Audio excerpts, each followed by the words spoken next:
Hey everyone, Jason Case here with another video, and today I want to talk about why your website experiments should never stop. So you're constantly testing and measuring things on your website to improve user experience and improve conversions.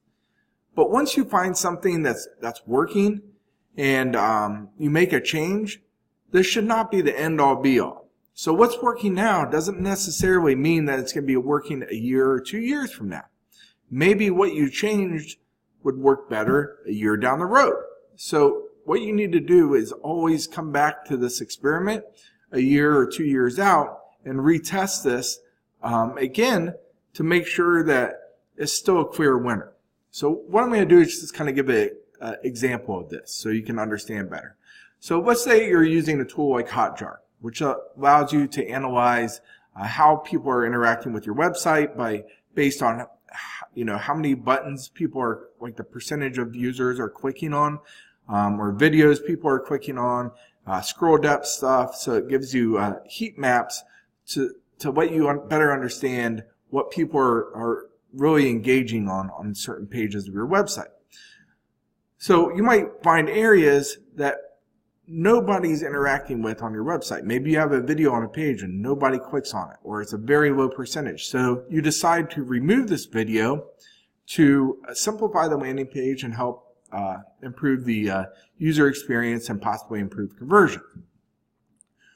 Well, a year from now, you might have more website traffic and your demographics could change, or you build brand awareness, more brand awareness. So maybe that video has more interest now because people know more about your brand. Maybe people didn't care about that video at that point because they just didn't know enough about your brand. So they're clicking through in different areas to learn more about you. And they didn't really have an interest in the video at that point.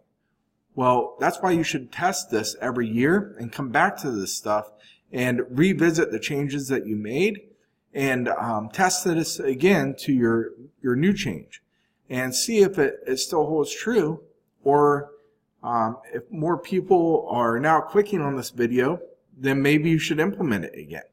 So that's just one example. This could be improvements on buttons. It could be improvements on different forms, different images, anything like this. But you should always, you should never consider your the winner of an experiment as the end-all be-all change. You should come back and revisit these things over time. So anyway, this is it for today's video. Just think about this when you're running A/B split tests and so forth, or you're looking at user data. Make sure that you document these experiments so you understand what you changed, and then possibly come back and revisit this down the road. Now, I'm not saying that you have to revisit everything, but certain things, like the example I just gave today, I think would be a good thing to look at and come back to based on once your brand evolves. So take care, guys, and talk to you tomorrow.